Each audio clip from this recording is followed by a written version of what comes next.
উপস্থিত মা বোনেরা, আসসালামু আলাইকুম। কেমন আছেন আপনারা? সবাই ভালো আছেন? আচ্ছা, এখন মা বোনেরা, এই যে আপনাদের এখানে 600-র মতন পরিবার ফ্যামিলি কার্ড পেয়েছে।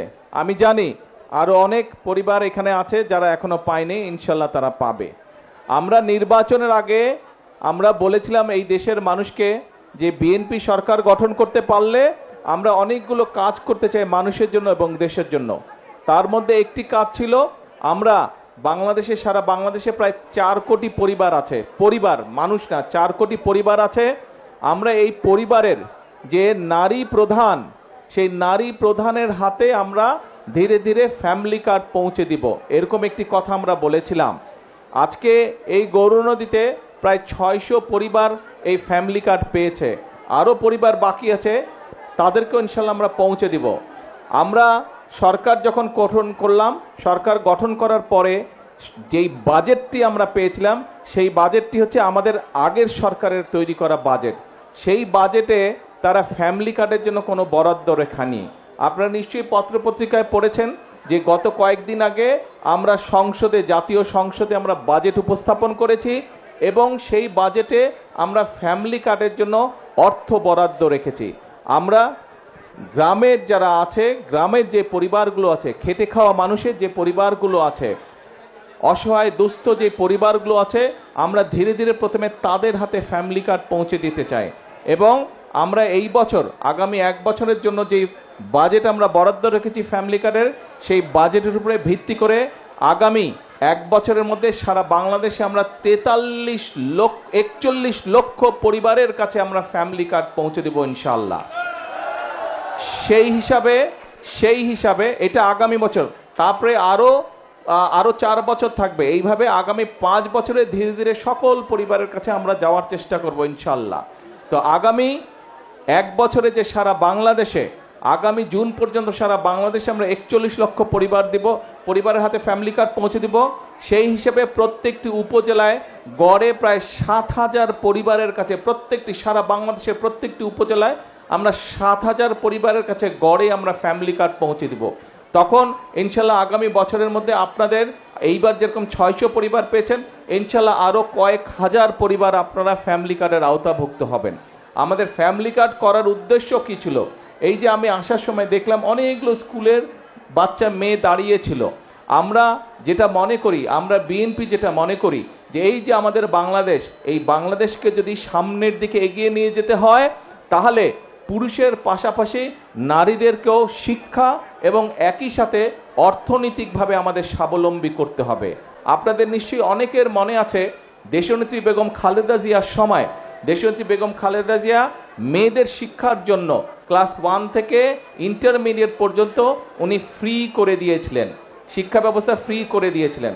আমরা সিদ্ধান্ত করেছি যে এবার মহিলাদেরকে, নারীদেরকে আমরা স্বাবলম্বী করার জন্য, অর্থনৈতিকভাবে এবং শিক্ষাগত যোগ্যতার ভিত্তিতে স্বাবলম্বী করার জন্য খালেদা জিয়া ইন্টারমিডিয়েট পর্যন্ত ফ্রি করেছিলেন, বাকি একদম অনার্স পর্যন্ত, স্নাতক পর্যন্ত এবার ইনশাল্লাহ আমরা ফ্রি করব মেয়েদের জন্য, নারীদের শিক্ষার জন্য।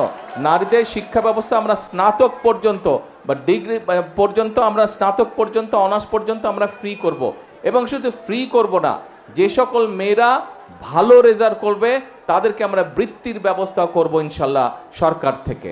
এবং শিক্ষার পাশাপাশি নারীরা বা মায়েরা যাতে অর্থনৈতিকভাবে স্বাবলম্বী হতে পারে, সেই জন্য এই ফ্যামিলি কার্ড আমরা দিয়েছি।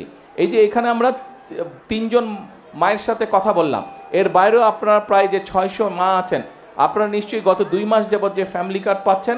হ্যাঁ, একবারে তো সব সমস্যার সমাধান হবে না, সংসারের সব সমস্যার সমাধান তো একবারে হয় না, কিন্তু এই 2 মাসে দেখেন অনেক বছর ধরে হয়তো কোনো কাজ আপনি করতে পারছিলেন না, হয়তো ওষুধ কিনতে সমস্যা হচ্ছিল, ওষুধ আনলে এটা আনতে পারেন না, এটা আনলে ওষুধ আনতে পারেন না, অথবা ছেলে মেয়ের শিক্ষার ব্যাপার, অথবা ছেলে মেয়ে কোনো একটা শখ করেছে কিছু জিনিস কিনবে, কাজেই এই জিনিসগুলো হয়তো আপনার পক্ষে সম্ভব হচ্ছিল না। কিন্তু এই ফ্যামিলি কার্ডটা পাওয়ার ফলে আমরা যেই বোনদের কথা শুনলাম, তাদের কাছ থেকে আমরা জানলাম যে ফ্যামিলি কার্ড পাওয়ার ফলে একটু হলেও তাদের জন্য সুবিধা হয়েছে সংসারের কাজগুলো গুছানোর জন্য। আমাদের লক্ষ্য এটাই, আমাদের উদ্দেশ্য এটাই যে আমাদের মায়েরা যাতে একটু হলেও ভালো থাকতে পারে, দেশের মানুষ যাতে একটু হলেই ভালো থাকতে পারে। প্রিয় মায়েরা, প্রিয় বোনেরা, আজকে আমাদেরকে যদি সামনের দিকে দেশকে এগিয়ে নিয়ে যেতে হয়, যদি দেশের মাদের হাতে, প্রত্যেকটি নারীর হাতে যদি ফ্যামিলি কার্ড পৌঁছে দিতে হয়, তাহলে আপনাদের সাহায্য, আপনাদের সমর্থন, আপনাদের সহযোগিতা বর্তমান বিএনপি সরকারের প্রয়োজন। বিএনপি সরকারকে আপনারা যদি, দেশের নারী সমাজ সকলে যদি বিএনপি সরকারকে সহযোগিতা করে, যদি বিএনপি সরকারের পাশে থাকে, ইনশাল্লাহ আমরা ফ্যামিলি কার্ড আস্তে আস্তে সারা দেশে পৌঁছে দিতে পারবো। এবং আমরা দৃঢ়ভাবে বিশ্বাস করি যে ফ্যামিলি কার্ডের মাধ্যমে আমরা সমাজে আমরা একটি বিরাট পরিবর্তন করতে সক্ষম হব ইনশাল্লাহ। কারণ ধীরে ধীরে শিক্ষার আলোয় আলোকিত হবে আমাদের নারীরা, একই সাথে অর্থনৈতিকভাবেও তারা ধীরে ধীরে শক্তিশালী হবে। আমরা একটি কথা বলি যে আমরা করব কাজ, গর্ব দেশ, সবার জন্য, সবার আগে যেমন বাংলাদেশ বলি, একই কথা আমরা বলি সবার জন্য বাংলাদেশ। আমরা বলি করব কাজ, গর্ব দেশ, সবার আগে বাংলাদেশ। করব কাজ, গর্ব দেশ, সবার জন্য বাংলাদেশ। সবাই যাতে এই বাংলাদেশে আমরা আগামী দিনে একটু ভালো থাকতে পারি, সবাই যাতে আমরা বাংলাদেশে একটু ভালোভাবে চলতে পারি, সেটাই হচ্ছে বর্তমান সরকারের রাজনীতি, সেটাই হচ্ছে আমাদের লক্ষ্য, সেটাই হচ্ছে আমাদের উদ্দেশ্য। আমরা দেশে সকলকে শান্তিতে নিয়ে চলতে চাই, দেশে আমরা সকল ধর্মের মানুষকে একসাথে নিয়ে শান্তিতে আমরা চলতে চাই। আমরা যদি ধৈর্যশীল হই, আমরা সকলে যদি ধৈর্য সহকারে চলি, দাঁড়াও না ভাই, যারা স্লোগান দিচ্ছ এই ছেলেপেলেগুলা খুব ডিস্টার্ব করে। আমরা যদি সকলে মিলে ধৈর্য সহকারে চলি, তাহলে আমরা আমাদের এই দেশটাকে আমাদের প্রত্যাশিত দেশ হিসেবে গড়ে তুলতে পারবো। আমরা মুসলমান হই, আমরা হিন্দু হই, আমরা বৌদ্ধ হই, খ্রিস্টান হই, আমাদের হাজার বছরের ঐতিহ্য হচ্ছে সকল ধর্মের মানুষ এই দেশে আমরা শান্তিতে বসবাস করেছি অতীতে। কাজেই বর্তমানে এবং ভবিষ্যতেও আমরা চাই সকল ধর্মের মানুষকে একসাথে নিয়ে, কোনো ভেদাভেদ না, সকলকে মানবিকতার ভিত্তিতে বিচার করে আমরা এই দেশকে পুনর্গঠন করতে চাই, আমরা এই দেশকে সামনে এগিয়ে নিতে চাই। এবং সকল সময় আমি একটি কথা বলি, বিএনপির সকল রাজনৈতিক ক্ষমতার উৎস জনগণ। এই জনগণের সমর্থন এবং এই জনগণের সমর্থন যতক্ষণ বিএনপির কাছে থাকবে, যতক্ষণ বিএনপির পাশে জনগণ থাকবে, বিএনপি কোনো বাধা মানবে না। বিএনপি দেশকে ইনশাল্লাহ সামনের দিকে এগিয়ে নিয়ে যাবে জনগণকে সাথে নিয়ে।